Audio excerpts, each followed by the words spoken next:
ఖండించిన దేవాన్ని కరుణను స్తోత్రాలు చెల్లిస్తున్నాను తండ్రి. మహోన్నతుడు మహాగణుడైన పరిశుద్ధుడు తండ్రి దేవానికి కరుణను చెల్లిస్తున్నాను తండ్రి. ఆయన ప్రభా నీకు సన్నిధిలో చేరి స్తుతిస్తూ ఆరాధిస్తూ కనపరుస్తున్నాను తండ్రి. స్తుతింపదగిన దేవుడు, ఆరాధింపదగిన దేవుడు, పూజింపదగిన తండ్రి. నీకు వేలాది వందనాలు స్తోత్రాలు చెల్లిస్తున్నాను తండ్రి. దేవాన్ని స్తుతిస్తూ కనపరుస్తున్నాం ప్రభా. నీకు ఆయన తండ్రి దేవానికి వందనాలు చెల్లిస్తున్న సందేశం ఖర్చులు మీ తోడుగునని ప్రభా. చిన్నపిల్లల పరిస్థితుల మూలమాన దుర్గాన్ని స్థాపిస్తాను దేవుడు తండ్రి. దుర్గాన్ని స్థాపించే దేవుడు ప్రభా. నేను వందనాలు స్తోత్రాలు చెల్లిస్తున్నాను తండ్రి. అనుగ్రహించండి ప్రభా, సహాయించండి ప్రభు, చూపించండి. ఈ సన్నిధిలో ప్రార్థిస్తున్నాను తండ్రి. వచ్చిన బిడ్డలు బట్టి వందనాలు చెల్లిస్తున్నాను. ఇంకా రావాల్సిన వారిని నడిపించండి ప్రభా. నీ సన్నిధికి తీసుకుని రమ్మని ప్రార్థిస్తున్నాను తండ్రి. అనుగ్రహించండి ప్రభు. పాడే పాటలు సహాయించండి. కథ ద్వారా కూడా వచ్చిన బిడ్డలతో మాట్లాడమని ప్రార్థిస్తున్నాను తండ్రి. వారు అల్లరి చేయకుండా ప్రభు నీ సన్నిధిలో భయం భక్తి కలిగి అన్నమని వారు ఉండటానికి ప్రభా తండ్రి సహాయించండి ప్రభు. నీకు ఎంతో వందనాలు చెల్లిస్తూ సమయంలో ఆశీర్వాదకరంగా దీవెనకరంగా నీకు ఎంతో వందనాలు చెల్లించుకుంటూ ప్రభు చేతులకు అప్పగించుకుంటూ యేసుక్రీస్తున్నాము స్తుతించి ప్రార్థించబడి పెడుతున్నాను తండ్రి. ఆమేన్.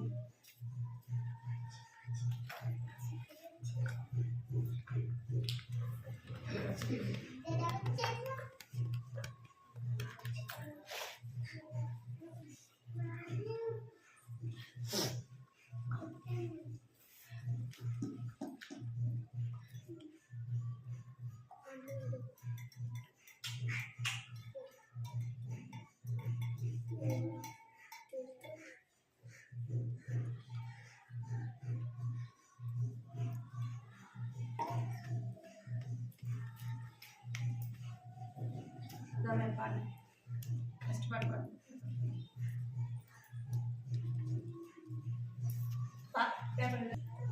ఒక పాట పడితే కథ చెప్తారా ఫోన్ అనుకుని పడతాను. నేను చెప్తాను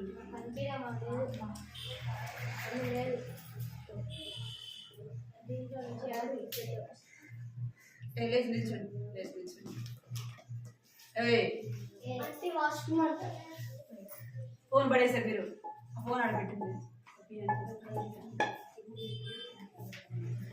స్తుతించి పాడేదన్ నమస్కరించెదన్ రాజాకి రాజైన యేసుని ఎల్లప్పుడు. ఎంత చెప్పినాను ఎట్లు పాడినాను వర్ణింపజాలనిది. స్తుతించి పాడేదన్ నమస్కరించెదన్ రాజాది రాజైన యేసుని ఎల్లప్పుడు. ఎంత చెప్పినాను ఎట్లు పాడినాను వర్ణింపజాలనిది.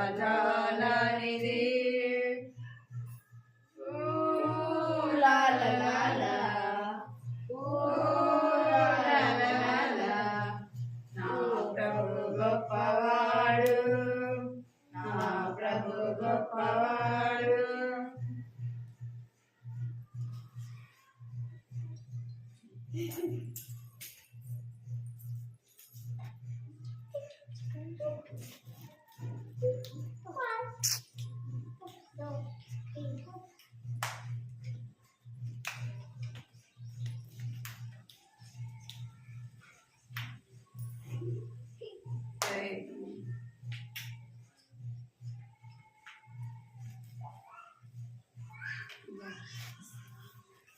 చిన్న చిన్న ఇస్రాయేల్ రాజు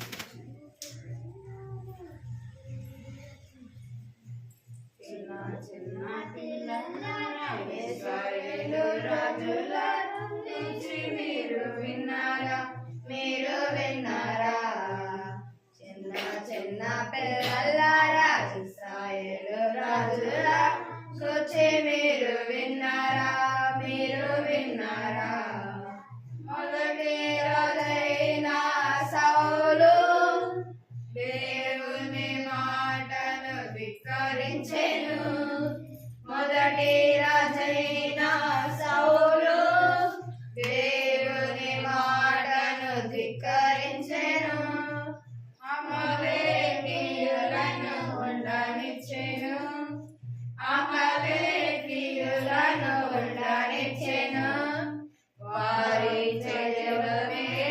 చచ్చిపోయేను వారి చేతిలోనే చచ్చిపోయేను చిన్న చిన్న పిల్లలారా ఇశ్రాయేలు రాజుల గూర్చి మీరు విన్నారా మీరు విన్నారా చిన్న పిల్లలారా ఇశ్రాయేలు రాజుల గూర్చి మీరు విన్నారా మీరు విన్నారా రెండు రకమైన రాయి దేవుని మాటకు లోబడెను రెండో రకమైన దావీదు దేవుని మాటకు లోబడెను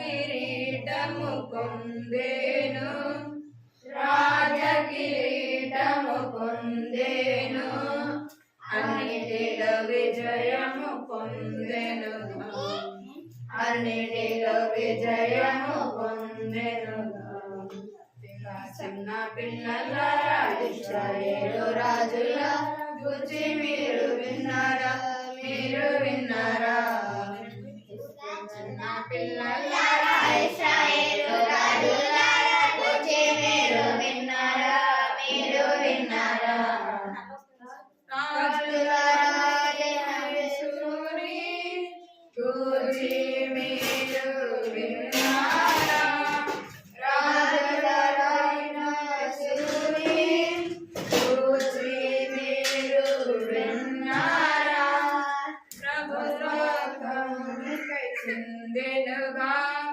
ప్రభురాత్మమునికై చిందెనుగా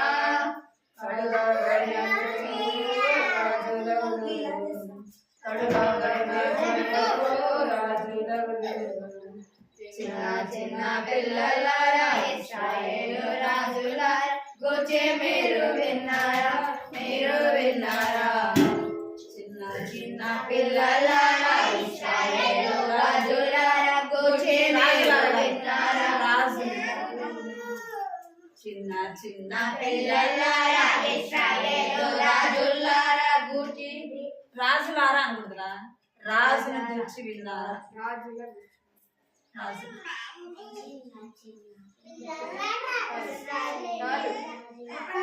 కూర్చోండి మళ్ళీ పడదాం కూర్చోండి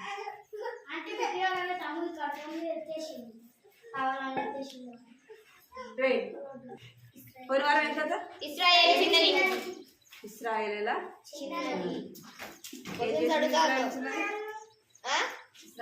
ఏంటి వాళ్ళ యజమానురాలికి ఏమని చెప్పింది మా ఊర్లో ఒక భక్తుడు ఉన్నాడు ఆ భక్తుడి దగ్గర మీ యొక్క రాజు వెళ్తే ఆ భక్తుడు అదే రాజుని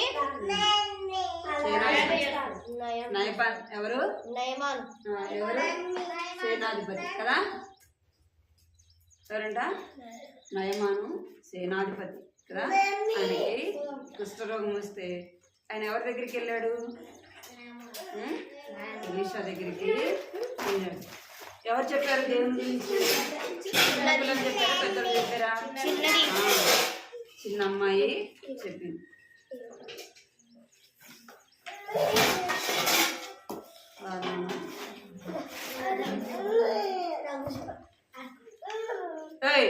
ఆ పిల్ల తీసి మేమ కాదు చెప్పు ఆ పిల్ల ఉండలేదని చెప్పు పోనీ మీరు కూర్చో ఇంటికి రా రావాలి ఇంటికి ఇక్కడికి రావాలి నువ్వు పో మమ్మీ ఇక్కడికి పో మెసేజ్ పడతావు బిట్టు నువ్వు బాట పక్కన పెట్టు చేతులు కట్టండి మీరు అందరూ చేతులు కట్టండి నువ్వు వినవు మళ్ళీ ఆ పిల్ల తీసుకొచ్చి మళ్ళీ నువ్వు వింటావు అసలు ఇక్కడ వినాలి సరేనా కొంచెంసేపే కథ కొంచెం మళ్ళీ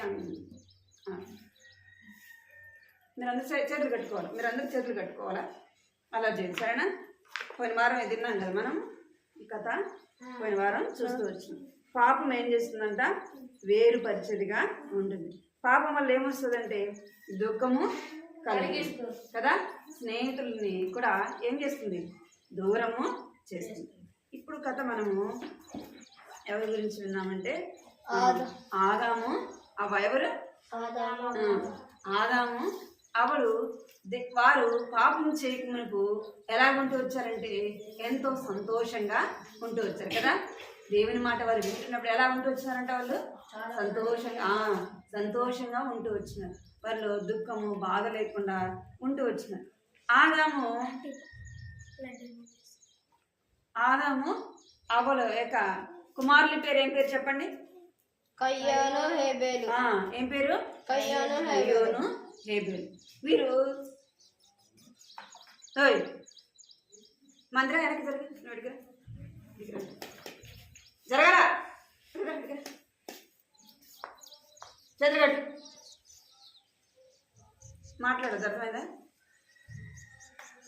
ఇక్కడ ఆదాము అవల యొక్క మొదటి కుమారుడి పేరు ఏం పేరు? కయ్యూను. అయితే ఆదామవులు పాపం చేయకమునకు ఎలా ఉంటూ వచ్చారంటే సంతోషంగా ఉంటూ వచ్చినారు. దుఃఖము బాధ ఏది లేదు. జరుగు మందిరా, జరుగు. మీ పిల్లలు అడుగుతారు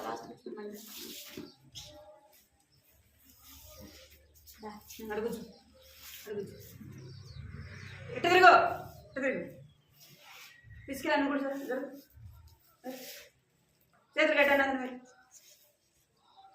వారు దేవుని మాట వారు మొదట ఆదామవులు దేవుని మాట వింటూ వచ్చినారు. ఎంతో సంతోషంగా ఆనందంగా ఉంటూ వచ్చినారు. ఎప్పుడైతే సాతాను మాట విన్నారో వాళ్ళు ఏం ప్రవేశించింది అంటే పాపము ప్రవేశించింది. పాపము మనకు దేవునికి ఏం చేస్తుందంట?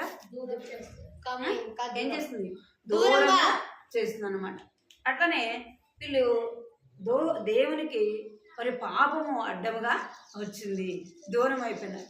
అయినా దేవుడు ఎలాంటి వాడంట? దయగలిగిన వాడు. దేవుడు ప్రేమ కలిగిన వాడు కదా. దేవుడు ఎలాంటి వాడు? చెప్పండి. దేవుడు ప్రేమ కలిగిన వాడు, దయగలిగిన వాడు కదా. కనికరమును చూపువాడు. ఆయన మనల్ని ప్రేమిస్తూనే ఉంటాడు కదా. దేవుడు ఏం చేస్తాడంట? మనల్ని ప్రేమిస్తూనే ఉంటాడు. మన యొక్క అవసరతలు తీర్చేవాడుగా ఉంటాడు కదా. మనం ఆయన మాట వినకపోయినప్పటికీ దేవుడు ఏం చేస్తాడు? మనల్ని ప్రేమిస్తాడు.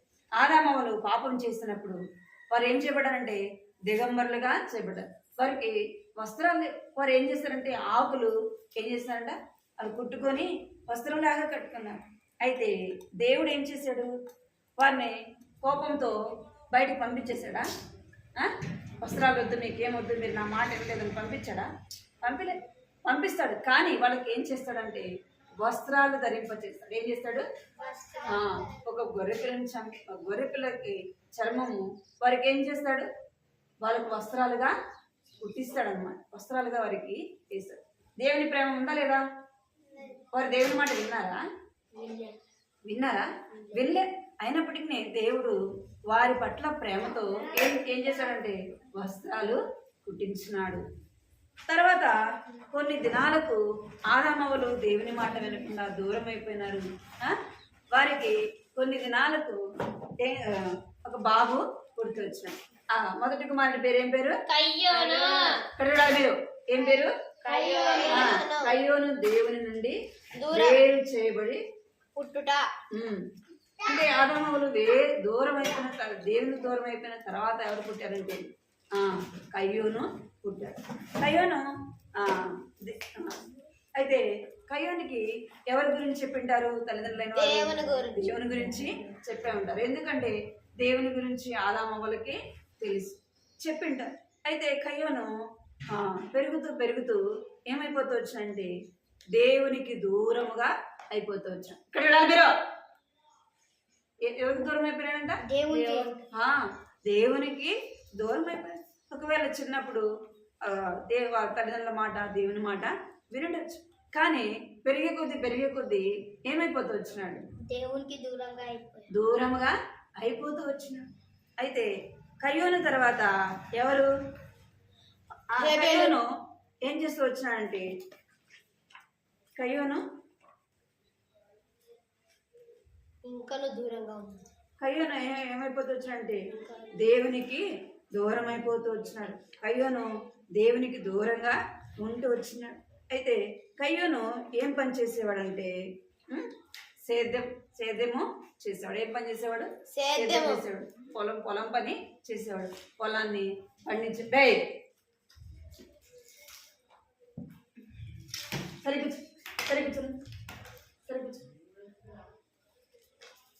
సరే కూర్చోవాలి. పొలము పండించేవాడు, పొలం పని చేసేవాడు. అయితే కయ్యోను తర్వాత ఎవరు? రెండవ కుమారుడు పుట్టాడు. ఆ కుమారుడి పేరు ఏం పేరు? హేబేలు. ఏం పేరు? హేబేలు. వీరిద్దరు కూడా కయ్యోను, హేబేలు. హేబేలు ఏం పని చేసేవాడు అంటే గొర్రెలను మేపేవాడు. గొర్రెలను తన యొక్క వృత్తి ఏం పని? గొర్రెలను కాసుకునేవాడు. అయితే ఒకరోజు ఇక్కడ కయ్యోను దేవునికి దూరం అయిపోయిన వాడుగా ఉంటున్నాడు. దేవునికి ఇష్టమైన వాడుగా లేడు. ఇక్కడ దేవుడు తనకు స్నేహితుడిగా లేడు. ఎవరికి? కయ్యోనికి ఎవరు స్నేహితుడిగా లేరు? దేవుడు స్నేహితుడిగా లేడు. ఎందుకు అంటే తను దేవునికి దగ్గరగా లేడు. ఎవరికి దగ్గరగా లేడు? దేవునికి. కయ్యోను దేవునికి దగ్గరగా లేడు. ఎందుకంటే తన యొక్క పనులు కదా, తన మాటలు, తన ప్రవర్తన, తన జీవితము ఎవరికి ఇష్టంగా లేదు? ఎవరికి ఇష్టంగా లేదు? ఎవరికి ఇష్టంగా లేదు? కయ్యోనే ఎవరికి ఇష్టంగా లేడు? దేవునికి ఇష్టంగా లేడు. అర్థమైందా? దేవునికి ఇష్టంగా లేడు. తన ప్రవర్తన అలాగూ లేదన్నమాట. తను ఎవరితో స్నేహం చేస్తున్నాడు అంటే లోకంతో స్నేహం చేస్తున్నాడు. దేవునికి దూరం అయిపోయిన వాడుగా ఉన్నాడు. మనం లోకంతో స్నేహం చేస్తే ఎవరికి దూరం అయిపోతాము? లోకంతో స్నేహం చేస్తే లోకానికి దగ్గర అయిపోతాము, సాతానికి దగ్గర అయిపోతాం. ఎవరికి దూరం అయిపోతాము? మీరు చేతులు అది లాగదు. ఎవరికి దగ్గరగా ఉండాలి మనము? దేవునికి దగ్గరగా ఉంటే దేవునికి మనం ఏమవుతామంట? స్నేహితులముగా ఉంటాం కదా, దేవుని మాట వినేవారముగా ఉంటాం. మనం ఎవరికి దగ్గరగా ఉండాలి? దేవుని దగ్గరగా ఉండాలంటే మనం ఏం చేయాలి? ఏం చేస్తుంది? దేవుని దగ్గరగా ఉండాలంటే ఏం చేయాలి? దేవుని మాట వినాలి, తప్పు చేయకూడదు, దేవుని అనుసరించాలి. ఇంకా దేవుని కోసం బలియాలి. ఏం బలియాలి? గొర్రె పిల్ల. ఏం చేయాలి? హేబేలు అయితే బలి ఇచ్చినాడు. మనం ఏం చేయాలి? మనం దేవునికి స్తుతించాలి. మనం ఏం చేయాలా? ఉదయం లేవగానే ప్రార్థన చేసుకోవాలి. ప్రభా ఈ రోజు అంతా నేను నీకు ఇష్టంగా ఉండాలి ప్రభా, నీ మాట వినేవాడుగా ఉండాలి ప్రభా, నేను సంతోషపెట్టేవాడుగా నేను ఉండాలి ప్రభా, ఈ రోజంతా నన్ను కాపాడని మనం అడిగితే అప్పుడు దేవుడు ఏం చేస్తాడు? రోజు అంతా కూడా మనల్ని నడిపించేవాడుగా ఉంటాడు. మొదట మనం లేచిన వెంటనే ఏం చేయాలి? ప్రార్థన చేసుకోవాలి. దేవుని మాట వినాలి, దేవునికి లోబడాలి, దేవునికి విధేయత చూపించాలి. అప్పుడే మనం ఏమైపోతామంటే దేవునికి స్నేహితులుగా ఉంటాం, దేవునికి దగ్గరగా ఉంటాం. వీరిద్దరు కూడా ఇక్కడ చూడండి, ఇక్కడ కయ్యోను హేబేలు ఒక దినాన వారు ఏం చేస్తూ వచ్చినారంటే అర్పణ దేవునికి తీసుకుని వచ్చినారు. దేవునికి ఏం తీసుకొచ్చారు వాళ్ళు? అర్పణ తీసుకుని వచ్చారు. ఎవరెవరు తీసుకొచ్చారు? కయ్యోను హేబేలు తీసుకుని వచ్చాడు. హేబేలు కయ్యోను ఏం తీసుకొచ్చినాడంటే పండించిన వాటిలో కొన్ని తీసుకొని వచ్చినాడు. హేబేలు అయితే ఏం చేసినాడు? ఒక మంచి గొర్రె పిల్లను దేవుని కొరకై తీసుకొని వచ్చినాడు. అయితే తన జీవితం సరిగా లేదు కాబట్టి, తన ప్రవర్తన సరిగా లేదు కాబట్టి తను తెచ్చిన వాటిని ఎవరు ఇష్టపడలేదు? దేవుడు. ఎవరు ఇష్టపడలేదు? దేవుడు ఇష్టపడలేదు. మన జీవితం సరిగా లేకుండా మనం దేవునికి ఎన్ని తెచ్చినా దేవుడు తీసుకుంటాడా? మీ ఫ్రెండ్స్ అనుకోండి, మీరిద్దరు గొడవ పడి ఉంటారు, మీరు ఏమైనా ఇస్తే మీ ఫ్రెండ్స్ తీసుకుంటాడా? వాడిస్తే మీరు తీసుకుంటారా? తీసుకోరు కదా. ఇక్కడ దేవుడు ఎలాంటి వాడు అంటే ఆయన దయగలిగిన వాడు, ప్రేమ కలిగిన దేవుడు. అయితే కయ్యోను తెచ్చిన అర్పణ, కయ్యోను జీవితం సరిగా లేదు, తను తెచ్చిన అర్పణ కూడా ఎలా తెచ్చాడు? తను సంతోషంగా, తన హృదయపూర్వకంగా తీసుకొని రాలేదు. అర్థమైంది మీకు? ఏదో తెచ్చినానంటే తెచ్చినానన్నట్టుగా తెచ్చడం.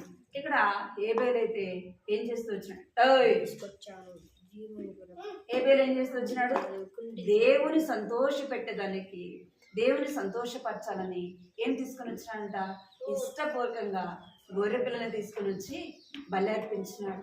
ఆ బలి అర్పించినప్పుడు ఇక్కడ హేబేలు జీవితము ఎలా ఉంది?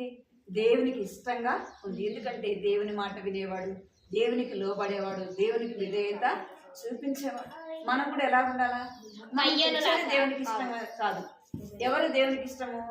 మన హృదయము దేవునికి కావాలి. ఏం కావాలా? మన హృదయము దేవునికి మన కావాలా? హృదయము దేవునికి కావాలి. అది దేవునికి అర్పించినప్పుడు దేవుడు ఏం చేస్తాడంటే సంతోషించేవాడుగా ఉంటాడు. అర్థమైందా? ఇక్కడ హేబేలు కయ్యూను యొక్క అర్పణ దేవుడు అంగీకరించలేదని, తన జీవితం సరిగా లేదు. అయితే కయ్యూనుకి ఎవరి మీద కోపం వచ్చింది? హేబేలు మీద. దేవుని మీద కోపం వచ్చింది. ఇక్కడ వాళ్ళ తమ్ముడి మీద కోపం వచ్చింది. అందుకే ఏం చేసినాడు? దేవుడు ఏం చేయలేక ఏం చేసినాడు? కయ్యూన్ని చంపేశాడు. మమ్మీ డాడీ మిమ్మల్ని ఏమైనా అన్నారనుకో, మమ్మీని ఏమన్నా లేకపోతే ఎవరు కొడతారు మీరు? తమ్ముడిని కానీ చెల్లె కానీ. తమ్ముడు ఉంటే తమ్ముడిని, అక్క ఉంటే అక్కని కదా, అవును కదా, వాళ్ళమే కొడతాం. అట్లా ఇక్కడ కయ్యూను కూడా ఏం చేస్తాడంటే దేవుని మీద కోపంతో అది నేను తప్పు చేశాను కదా, అందుకే దేవుడు నేను తెచ్చింది తీసుకోలేదు, నా జీవితం మార్చుకోవాలా, నా ప్రవర్తన మార్చుకోవాలా, నా మాటలు మార్చుకోవాలని తను గ్రహించకుండా ఏం చేస్తూ వచ్చినాడంటే ఏం చేస్తూ వచ్చాడు? ఎవరిని చంపాడు? హేబేల్ని చంపేశాడు. హేబేల్ని చంపేశాడు. తన కోపం అంతా కూడా ఎవరి మీద చూపించాడు? హేబేలు మీద, వాళ్ళ తమ్ముడి మీద చూపించాడు. మనం పాపం చేసి, మనం తప్పు చేసి ఏం చేస్తామంటే ఇతరుల మీద మనం ఏం చేస్తాం? నేరం మోపేవారంగా, ఇతరుల మీద కోపపడేవారంగా. అలాగా చేయకూడదు. మనం తప్పు చేసినప్పుడు మన తప్పు ఎవరి దగ్గర ఒప్పుకోవాలా? దేవుని సన్నిధిలో ఒప్పుకోవాలా. క్షమించు ప్రభా, నా పాపాలు క్షమించాలని అడగాలి. అర్థమైందా? దేవుడు ప్రేమ కలిగిన వాడు కాబట్టి దేవుడు మనల్ని ఏం చేస్తున్నాడంటే మన నిత్యము కాపాడేవాడుగా ఉంటాడు. మన ఆయన రక్షించేవాడుగా ఉంటాడు. మన ఎడల ప్రేమ చూపేవాడుగా, మన ఎడల దయ చూపేవాడుగా ఉంటాడు. ఆయన మాట మనం వినేవారముగా, మన పాపం దేవుని సన్నిధిలో ఒప్పుకొని విడిచిపెట్టేవారముగా ఉంటారు. రోమా రాసిన పత్రిక 6వ అధ్యాయము 23వ వచనం. రోమా 6:23వ వచనం కంఠస్థవాక్యం. 6వ అధ్యాయం 23వ వచనం. పలకనందరు ఏలయనగా పాపము వలన వచ్చు జీతము మరణము. ఏలయనగా పాపము వలన వచ్చు జీతము మరణము. అయితే దేవుని కృపావరము మన ప్రభువైన క్రీస్తు యేసునందు నిత్య జీవము. అయితే దేవుని కృపావరము మన ప్రభువైన యేసుక్రీస్తునందు నిత్య జీవము. రోమా 6:23. మోకరించండి. మీకు వందనాలు, స్తోత్రాలు చెల్లిస్తున్నప్పుడు దీవించండి, ఆశీర్వదించండి. కంటి వాక్యాలు కూడా చక్కగా నేర్చుకుంటూ సాధించండి. కయ్యూను వలె కాకుండా హేబేలు వలె వారి మీద సంతోషపరిచేవారుగా, మహిమకరంగా జీవించడానికి సహాయించండి. వందనాలు చెల్లిస్తూ యేసు నామములో ప్రార్థించాడు.